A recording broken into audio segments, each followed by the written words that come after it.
So before we get into the meaty topic of talking about kind of legislation and compliance and how organisations approach it with regards to that, I'm really interested in your views on, I suppose, what the recent trends and shifts that we've seen within attitudes towards whistleblowing have been. And so Greg, I'd like to come to you first because I know you've got quite a bit of experience of dealing with many different types of organisations with this.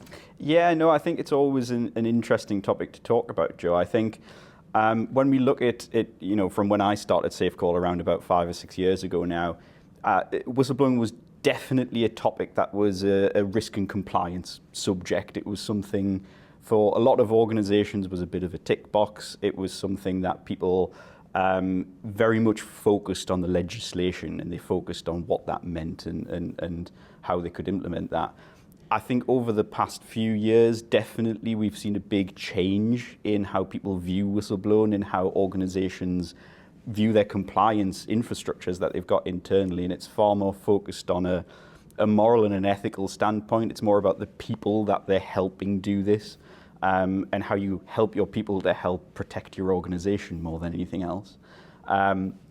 I was talking with Sarah a little earlier about a bit of a chicken and egg situation, and we'll get onto the legislation soon, but it's always a slight debate as to whether the people shift comes first or whether the legislation comes first, or which one informs the other.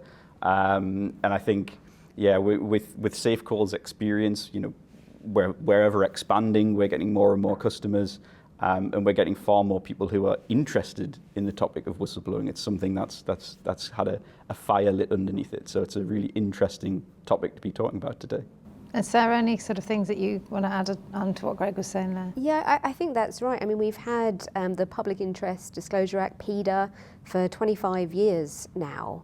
And that really focused initially on not ensuring that firms had in place whistleblowing systems, but actually protecting the people that made disclosures at the end. So again, that chicken and egg situation, we're protecting people, but we're not forcing people to have systems in place to make those reports. And that's developed, it's developed over time, and I think particularly with growing awareness of ESG, it's only going to continue to grow. And I know that we'll talk later today about the European directive, which has really gone a little bit further and put in place a mandatory requirement for firms to bring in across Europe, for firms to put in place whistleblowing lines or ways of people making confidential reports about their businesses.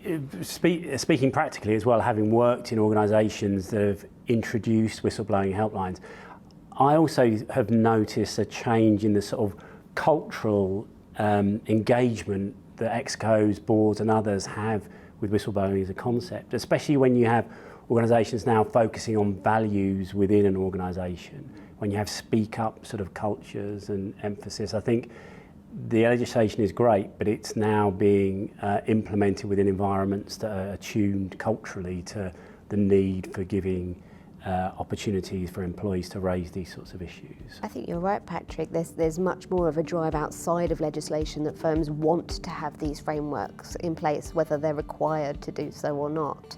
So it probably is the legislation will catch up in due course with how businesses are moving towards that.